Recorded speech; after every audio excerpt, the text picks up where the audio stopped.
dulu mungkin ini untuk cerita sendiri dari yang penting cerita ini gimana mungkin cerita apanya nih mas?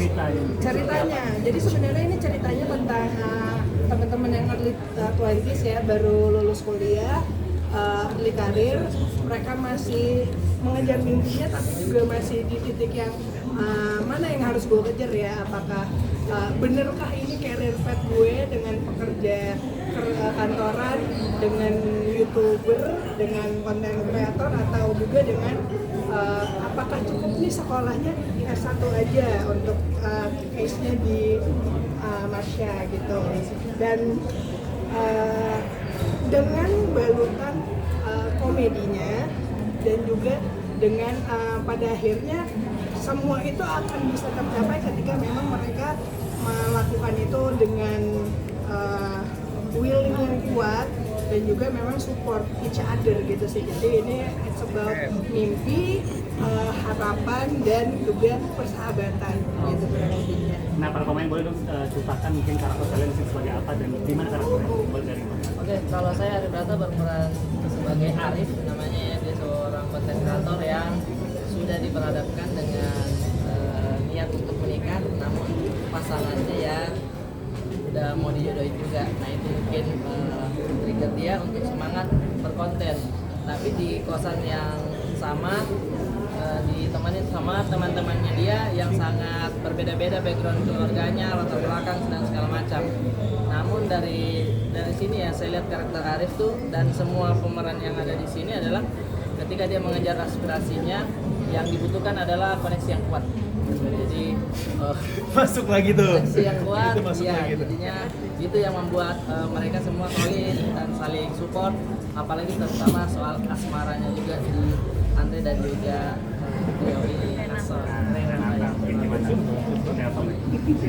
Di sini aku berperan sebagai Renata. Renata itu adalah anak yang punya kos. Kosannya anaknya mereka bertiga. Terus ada di sini tuh Renata diceritain bahwa dia berusaha untuk melanjutkan cita-citanya, tapi karena satu dan hal dia harus pulang ketemu sama babinya, dan karena babinya malah nyuruh dia untuk dijodohin gitu. Nah tapi dia sebagai perempuan yang kuat dan tangguh, dia merasa kayak kayaknya gue gak mau deh dijodohin, gue mendingan cari pasangan gue sendiri. Jadi terus di situ dilihat bahwa babinya tuh masih sangat mengkata-katakan gitu loh, kalau misalnya perempuan tuh emang harusnya di dapur, nggak usah cari karir atau cari ilmu sendirinya, tapi ujung-ujungnya juga bakal nikah dan lo akan di dapur doang. Tapi saya rata nggak pingin mengalami hal itu, jadi dia lebih percaya dan jujur sama dirinya sendiri bahwa enggak kok, cewek itu juga bisa kok gitu. Itu semua nggak kayak yang tadi omongin gitu. Sebelum itu mohon maaf, ada yang lihat bapaknya? Kenapa dia? Saat kita habis nge-gym ternyata dia tangannya sakit. Ya kalau untuk saya sendiri, untuk Andre, sebenarnya karakternya ini karakter yang sangat, kalau bisa dibilang sangat berjuang untuk dirinya dan mimpi orang tuanya.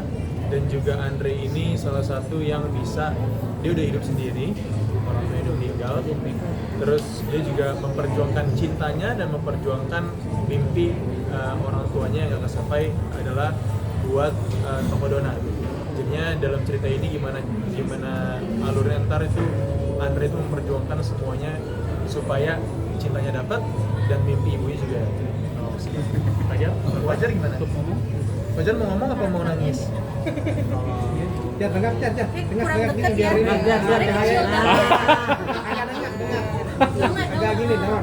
Nah. Lagi nyuruh tuh. Saya pegang aja. Karakter aku ya paling cuma memperjuangkan ibu si guru, maksudnya ibu guru yang ada di kampus, Ibu dosen. iya ibu dosen. Ya gimana sih biar dia jadian sama aku, ya biar ada cinta gitu kan. Kayak judul ini yang penting ada cinta, kalau nggak ada cinta kan nggak ada yang penting. Ya rasanya di apa? Disukai oleh tukang gorengan gimana? Wah tentunya senangnya apalagi kayak apa bisa frekuensi ya tukang gorengan suka sama gorengan sore kayak aku begini. Ya tangannya jangan gitu atau di BNN loh. Jangan gitu, tangannya jangan gitu. Diperiksa BNN jangan gitu. Tangannya jangan gitu. Kita dikira Lanjut ya. tadi periksa polisi loh. Fajar gimana tadi ada scene akad nikah nih, akan akad ijab kabul gitu. Ya itu Gimana? cuman menghayal doang ya, hayal dia. Jadi ditanya Jar kamu jangan jorok-jorok ya. Terus aku bilang enggak yang jorok-jorok kok, aku cuma kita ijab kabul doang. Ternyata itu lebih jorok. Iya, dan itu yang pernikahan itu yang hayalannya itu, flashbacknya itu di situ. Jadi sini kan kamu jadi anak kuliahan gitu, terus kamu kan juga sempat ada cerita waktu sekolah juga kan. Iya.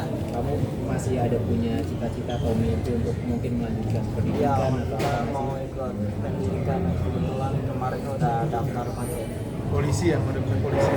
nomor 3. Apa? Daftar pakai.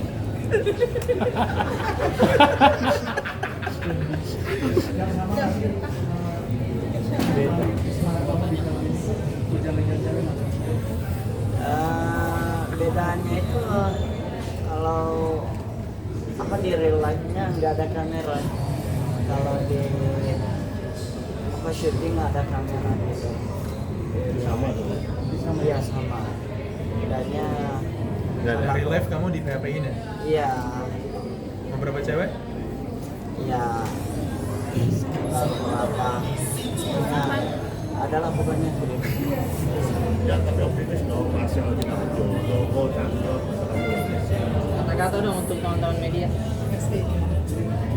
Ya. Kata-kata terakhir untuk teman-teman. Kata-kata terakhir. Ya maksudnya Palu membeli pembaya. Sukses selalu untuk teman-teman media. Kamu yakin melihat teman-teman kes Ada ini nggak sih? tantangannya nggak sih? Kan tadi cerita apa namanya ada keanehan Fajar di lokasi syuting, mungkin dari Bang Arif gitu. Paling anehnya Fajar tuh apa? Ini Mereka translatornya. apa gitu? Anehnya Tapi dia emang basicnya laki-laki kan aneh-aneh. benar, setuju. Iya, laki-laki itu emang basicnya aneh-aneh, kalau perempuan kan aneh-aneh. Nah, terima nih Marcel. Terima nih. Kalau laki-laki aneh-aneh. Iya. Kalau perempuan aneh. Oke. Masa laki-laki udah mandi si aneh? Coba Bang Arif. Mohon maaf teman-teman media ya. Coba ceritain anehnya apa Bang Arif? Anehnya sih sebenarnya anak ini bukan aneh ya, dia unik, berbeda dari yang lain aja. Sehingga itu membuat kita kayak, kok kenapa kak? Gitu. Salah satu contohnya ketika scene-nya diambil, dia sudah selesai, harusnya dia nggak ada di kamera, tapi ada aja tingkahnya dia. Entah suaranya batuk atau jatuh, dia tiba-tiba kameramen kan bingung, itu kenapa tuh? Itu kenapa tuh? Gitu. Jadi buat kita suasananya jadi cair lagi, ketawa lagi. Tapi kalau udah lewat jamnya kayak mending kau diam dulu ya Fajar ya gitu. Tapi tetap memang mencairkan suasana kalau misalkan kita lagi syuting dan pusing ya. Selalu aja ada dia ide-ide liarnya. Betul. Kamar saya diserang nggak sih kalau misalnya lagi syuting tapi ada momen-momen itu gitu? Aku termasuk ada sih part-part distract pastinya karena kebetulan jam waktu syutingnya juga ya mungkin belum tidur, ada yang udah jam berapa di atas jam 12 itu kan ya namanya kita udah capek ya, jadi kadang-kadang konsentrasinya hilang gitu, tapi masih bisa teratasi karena masih ada teman-teman ini. Artinya bondingnya enak dong. Iya, so kita di lokasi juga kumpul ya, seru gitu, ketawa-ketawa. Lebih banyak mereka sih bertiga sininya, aku mah tambahan. Lagi itu. Sebenarnya apa sih pesan yang disampaikan gitu dari yang kita ini? Kalau dari aku sendiri, yang pesannya yang penting itu adalah usaha ya, usaha untuk segala sesuatunya. Pertemanan, percintaan, orang tua, keluarga ini. Terus juga harus jujur sama diri sendiri ketika kita tahu tekad kita dan maunya apa, ya kita bisa harusnya kita bisa mengusahakan sikapnya. Terus juga kalau kita punya cita-cita ya kalau bisa setinggi-tingginya gitu, dan kita harus berusaha juga tetap mewujudkan cita-cita. Bangun chemistry-nya gimana sih? Chemistry berdua jadi couple. Kalau One chemistry berdua sebenarnya kita udah beberapa kali project bareng. Terus juga alhamdulillah ternyata pas reading tuh ternyata pemainnya Marsha. Wah, yaudah jadinya awal-awal emang masih ngebaca-baca soalnya kan pas waktu pertama reading juga itu skripnya baru datang ya Bu ya. Betul. Jadinya kita sembari membaca, sembari juga untuk membangun chemistry sama Marsha. Alhamdulillah bangun chemistry sama Marsha ini udah enak lah ya karena udah sering beberapa kali project bareng. Kalau Marsha gimana sih chemistry Yes, setuju. Saya udah ya beberapa kali project, jadi sebenarnya nggak terlalu sulit. Kita juga berteman, jadinya ya lebih paham ya karakternya. Yang menjadi tantangan apa sih dalam membintangi proyek ini? Fajar. Tantangan kita adalah Fajar, betul. Tapi itu benar karena seperti yang dikatakan itu aku juga pertama kali ngira dia emang dia gitu serius apa bercanda kayak gini gitu. Tapi jadi bingung gitu. Dia lagi bercanda apa lagi serius gitu. Sebenarnya itu sih lagi acting apa enggak gitu. Kadang-kadang kita juga bingung. Soalnya kan sama Bu Anissa tuh agak lama ya cutnya karena kita biasanya mungkin mengambil lucu-lucu gitu. Ini kan kadang-kadang suka ada momen tambahan di akhir tuh yang nggak ada di script yang bagus deh kalau dimasukin dalam cerita gitu. Terus aku suka nggak tahu dia nih masih ngelanjutin apa dia lagi apa gitu. Menurut aku nih tantangannya dia. Tapi ya itu aja sih kayaknya. Sisanya sama semuanya aman. Paling ya tadi cuaca dan waktu aja. Aman, permainan boleh untuk nonton dari. Ya guys, jangan lupa